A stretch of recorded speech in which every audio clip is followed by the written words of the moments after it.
Usikum və nəfsi bitəqvallah.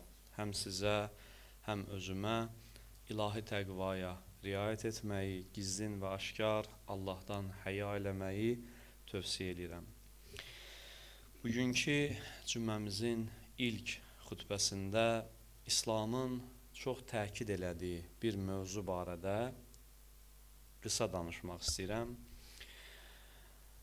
Müsəlmanların qoruması lazım olan ən vacib dəyərlərdən biri silə-i rəhim, yəni qohumlarla, tanışlarla əlaqədir. Müsəlman o kəsdir ki, həm öz qohumlarının kədərinə şərik olur, həm də sevincinə şərik olmağı bacarır. Ən azı bir kəlmə sözlə də olsa, salamla da olsa əlaqələr qorunmalıdır. Bilirsiniz, əlaqələrin dağılması, itməsi, əlaqələrin pozulması həm ictimai mühiti zədələyir, həm də insanın Allaha gedən yolunda maneələr yaradır. Düşüncələri məşğul olur, zehni məşğul olur, insan kobud birinə çevrilir.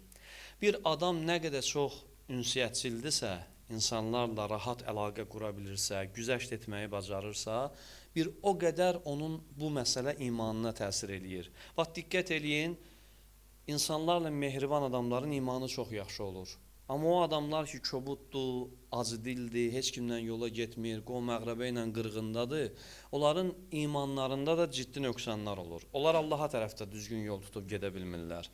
Həzrəti Peyğəmbər sələvatullah buyurur ki, mən əhəbbə ən yubsətə aleyhi fi rizqihi və ən yunsəələhu fi əthərihi.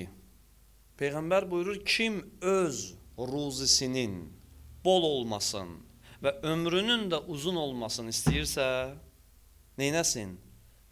Fəlyəsil rahimə, qohumları ilə əlaqə saxlasın. Qohumlarla əlaqəni qorusun. Ömrün uzun olması və ruzinin bərəkətli olmasının açarı bundadır. Bir sahabə bir gün gəldi Peyğəmbər səllavatullahın yanına şikayət elədi. Dedi, ya Rasulallah, ey Allahın Rəsulu, mən eşitmişəm sizdən ki, Allah qohumları ilə əlaqə yaradanı sevir, qohumlarına güzəşt eləyəni, onlara sevincinə şərik olanı, kədərinə şərik olanı sevir. Mən bunları eşitdim sizdən və əməl eləməyə çalışdım və əməl də eləyirəm. İndi görün nə deyir?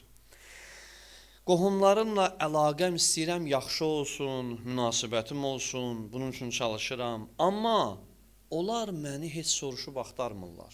Elə mənəm soruşub axtaran. Mən əlaqə saxlayıram, onlar əlaqə saxlamır. Mən yaxşılıq edirəm, onlar mənə pislik eləyir. Mən mülayim davranıram, onlar kobudluq eləyir. Həyat belə deyil ki, elə həmişə sən yaxşı olacaqsan, sənə də yaxşı olacaqlar. Bu cür, bax, Peyğəmbərin dövründə də bu problem var idi. Adam deyir, mən yaxşıyam, onlar pisdir. Yalan da demir, düz də deyir. Peyğəmbərə gəlib Allah da bilməyəcək ki, Rasulullahı. Olur da insanıq, görürsən, sən yaxşı davranırsan, güzəşt eləyərsən, onun, məsələn, çətin günündə yanında olarsan, amma sənin çətin günündə yoxdur yanında. Heç sənə tərəf baxmır. Və yaxud da biraz imkanı çox azı sənə salam vermir. Halbuki sən ona kömək eləmirsən vaxtında. Olur, insanların içində belə şeylər yaşanır. İndi Peyğəmbər səllavatullahın cavabına baxın. Rəsulullah buyurur, sən nə qədər ki belə davranmağa davam eləyəcəksən, Allahın yardımı və lütfü səninlə olacaq. Sən diqqətli yönəltmə mənə qarşı pisliklər, neynirlər. Sən diqqətli yönəlt, sən Allahın əmrini icra eləyirsən. Allahın yardımı səninlə olacaq. Bu qədər bəsit. Onlar pislik elədilər, eləmədilər. Sən Allahın yardımına bax, Allahın lütfüne bax. Allahın lütfü səninlə olacaq. Doğrudan da həqiqətən həyatda bu qanun keçərlidir ki, sən Allaha xatir insanlarla yaxşı rəftar elə. O yerdəki çətinə düşəcəksən, cəmaatdan səs çıxmayacaq. Cəmaatdan deyəndə ki, yəni bir para insandan səs çıxmayacaq. Amma Allah düyünüvü elə yerdə həll eləyəcək ki, başa düşəcəksən ki, cəmaat dəstək olmasa da Allah dəstək oldu. Allah kömək olacaq. Peyğəmbər səllallahu da buyurur ki, çox da cəmaatın əlində gözün olmasın da, diqqətli cəmaata çox yönəlmə. Sən yaxşılıq elə, indi yaxşılığa nə cür cavab verəcəklər? O öz problemləri, eybi yox, dua elə onlar üçün məsələn, islah olmaları üçün dua elə. Amma diqqətin Allahda olsun, Allahın yardımı səninlə olacaq. Bəli, razılaşmalıyıq ki, bugün insanların başı öz işlərinə çox qarışıb. İndi biz bu mövzudan danışırıq. Bugün giriftarçılıq çoxdur. İnsanlar həddindən artıq çox yüklənirlər. Bugün insanların vaxtı çox azdır. Amma yenə də çalışasan, vaxt eləyəsən. Yenə də çalışasan. Yenə də məsələn, kənd yerlərində az da olsa bu qalıb. Kənd yerlərində qovun məğribəyə baş çəkmək qalıb. Məsələn, kənd yerlərində məsələn, Allah gecindən versin, bir hadisə baş verəndə, istəyirsə doğru, istəyir Allah həmişə evlərə şadlıq qismət eləsin, bir şadyanalıq olanda görürsən qovun-məğrəba tərpəndi. İllərdir bir-birinin yanında olmayanlar o məsələlərdə birləşərik. Heç olmasa o məsələlərdə yaxşıyıq, bir-birimizin yanında olarıq. Amma şəhər yerlərində bu məsələ çox zəifləyib. Şəhər yerlərində mən özüm şəxsən şahid olmuşam ki, bir evdən cənazə çıxardırdıq dəfn eləməyə. Allah şahiddir, qonşu çıxdı, salam belə vermədi ki, bu kimdir, ölüb, hara. 4 nəfər insan güclə tapıldı tabutun altına girməyə ki, biz onu dəfn eləyək. Ziyalı insandır, amma görürsən ki, bu qədər laqeydliyi var ki, adam tapılmır məsələn dəfnində iştirak eləməyə. Səbəbi də nədir? Səbəb odur ki, o elə özü də qonşularına qarşı elə olub. O adam özü də iştirak eləməyib qonşusunun dəfnində, yasında, şənliyində, yaxşı işində. Bunlar hamısı bax qarşılıqlı baş verir. Amma əvvəllər bunlar çox güclü idi bu əlaqələr. Və bir məsələni də qeyd edeyim, qohum-qonşu ilə əlaqənin zəifləməsinin səbəbi biraz hədiyyəli məsələləri biraz önə keçir də. Biz bilirsiniz, əlaqələrimizdə hədiyyə umuruq. Qonşu gəldisə, qohum gəldisə mənim evimə mütləq nəsə gərək gətirməlidir. Mən sabah onun evinə gedəndə onun gətirdiyindən biraz artığını aparmalıyam. Biz bir-birimizi borclu çıxartmağa çalışmamalıyıq əlaqələr quranda. Əvvəllər yadıma gəlir, Novruz bayramlarında gəlib yedirdilər. Bir dənə adi portağal götürüb gəlirdilər, bir alma götürüb gəlirdilər, bir limon götürüb gəlirdilər. Yəni rahat idi insanlar bir-birinin evinə getməyə. Çox da umacaq yox idi, gözləntilər o qədər yox idi, əlinə baxan yox idi insanın bu mənə nə gətirib, nə gətirməyib. Ona görə də bu bariyerlər mane olur insanların bir-biri ilə əlaqə saxlamasına. Vacib deyil ki, elə gedəndə, məsələn, yağlı plov bişirsinlər sənin üçün. Elə gəyə bir dənə doğuya da qonaq olmaq olar, misal üçün. Yəni, biz sadələşdirməliyik insanların, belə deyək, qonaqlıqlarımız, gedgəllərimiz sadələşəndə insanlar rahat gedib gələ biləcək.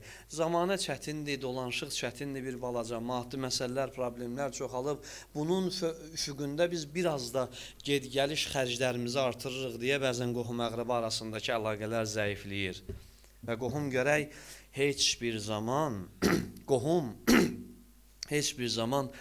qohumuna ən təhlükəli şey mən sizə deyirəm, amma heç vaxt, heç bir qohum pis də olsa belə ona pislik arzulamayın. Çox təhlükəli bir şeydir. İnsanın öz qan qohumuna, can-ciyərinə, əzzinə pislik arzulamasını. Vallah billah deyirəm, öz-üzə qayıdacaq, özü çox pis qayıdacaq. İnsan öz qardaşına, əmsi-oğluna, xalası-oğluna, dayısına, bibisine heç vaxt pisliyi arzulamaz. Arzulamamalıdır da. Nə qədər sənə pis olsa da, laqeyd olsa da belə şey arzulamayın. Heç ürəyinizdən belə keçirtməyin ki, kaş bunun başına bu bəla gələ. Elə şey arzulamayın, insan qohumuna pis şey arzulamaz. Qohum gərək öz qohumunun qazancını da saymasın. Qazancına da göz dikməsin. Nə qazanır, nə alır, nə eləyir. Məsələn, əldə elədiyi bir uğuru görəndə insan bir qohumunun sevin də, ürəyin şad olsun, sevin. Vallahi insan nə qədər çox qohumunun, tanışının, qonşusunun uğuruna sevinsə, aldığına sevinsə, yaratdığına sevinsə, Allah onun özünə də ondan qismət eləyəcək. Amma elə ki, insan bədniyyət olanda, kimsə qohumda bir yaxşı bir şey görəndə, pis olanda, yavaş-yavaş özü də tükənir. İnsan özündən gedəcək onun. Əslində ziyanı özünə vuracaq. Niyyətiniz nə qədər yaxşı olacaq qohum-əqrəbaya, qohum-qonşuya, bəhrəsini də özünüz görəcəksiniz. Uca Allah Nisa surəsinin 1-ci ayəsində buyurur ki, bir ayə oxuyuram sizə, bir dənə özünüz müqayisə edin bu ayənin dediyi mövzunu. Buyurur ki, وَاتَّقُوا تَسَاءَلُونَ بِهِ وَالْأَرْحَامَ Buyurur, adı ilə bir-birinizdən nəsə istədiyiniz Allahdan və qohumluq əlaqələrini kəsməkdən qorxun. Görün, Allah qorxusu ilə nəyin qorxusun yan-yana işlətdi Allah? Deyir, Allahdan da qorxun, qohumluq əlaqələrin kəsməkdən də qorxun. Bunların hamısını bir dənə feillə ifadə elədi. Vəttəqullah əvvəldə dedi. Yəni, Allah bir qorxun ifadəsini həm Allahın qorxusu ilə ifadə eləyir, həm də qohum əqrabadan ki, uzaq olacaqsınız, o qədər qorxun. Ayəyə diqqət eləyəndə, ayə bizə qohumluq əlaqələrini kəsməkdən nəinki çəkindirmir, deyir, qorxun, çəkinin, yaxın getməyin elə şeyə qarşı, imza atmayın elə şeyə. Yəni Allahdan nə qədər çəkiniriksə, qohum əqraba ilə əlaqəni kəsməkdən də o qədər çəkinməliyik. Həzrəti Rəsulullah sələvatullah buyurur ki, bir dənə salamla da olsa, qohumlarla əlaqəni saxlayın. Eybi yox da bir salamla. İndi maşallah texnologiya əsridir də tez əlaqə yarada bilirik bir-birimizdən. Bir salamla da olsa əlaqə yaransın. Görəndə salam ver, hal-əhval tut ginən. Amma insanlardan nəsə bu günləri güdmək, gözləmək, ummaq yaxşı şey deyil. Məsələn, nə məndən umma, nə mən də səndən ummayım. Biz bir-birimizdən ummamalıyıq. Mənim gücüm buna çatır, onu eləyəcəm sənə. Sənin də gücün nəyə çatır, sən də onu elə. Mən bir salam verirəm sənə, sənin də gücün salama çatır, salamın cavabını qaytar. Da ummayaq bir-birimizdən. Filan kəs bizə niyə gəlmədi, mən getmişdim. O da desin ki, mən getmişdim, o gəlmədi. Və bir-birimizdən ummaq səbəb olur ki, insan inci düşür, qəlbinə kin düşür, ayrılıq yaranır. İnsanlar başa düşməliyik bir-birimizə ki, bu adamın işi çox ola bilər, vaxtı az ola bilər, problemi ola bilər, ola bilsin də insandır, müəyyən çətinliklərə düşüb. Bunları nəzərə almaq lazımdır həmişə bir-birimizlə əlaqə yaradanda. Amma biz bugün ən güclü düşmənçiliklərin məhz qohumlar arasında olduğunu görürük. Heç bəlkə yad adamların arasında o qədər düşmənçilik olmur ki, doğma qohumun arasında olur o cür düşmənçiliklər. Bunun da səbəbləri dediyim kimi məlumdur. Səbəb nədir? Səbəb nə olacaq? Paxıllıq. Qohumla qohumun arasında yarana biləcək düşmənliyin təməli paxıllıqdır. Axtarın nə qədər gəlin danışaq bildiyiniz problemlərdən filan qohumdan filan qohum gedəcək dərinliyinə görəcək paxıllıq dayanır işin ortasında. Həsəd dayanır. Kimsə kiminsə paxıllığını çəkib deyə qırğın düşüb, qohumlar arasında qan düşür hətta. Ona görə də qohumun bir uğuruna sevinə bilmək hər adamın bacaracağı işi deyil. Bunu bacarmaq lazımdır və mömin insanların uğuruna sevinən adamdır. Nəinki kədərlənən, nəinki paxıllıq çəkən. Amma görsəz ki, məsələn, ürəyinizdə kiməsə qarşı paxıllıq yaranır, bir qohuma, qonşuya, mən sizə bir düstur deyirəm, heç kim bundan sığortalanmayıb. İmam Sadiq əleyhissalamın bir hədisini oxuyum sizə.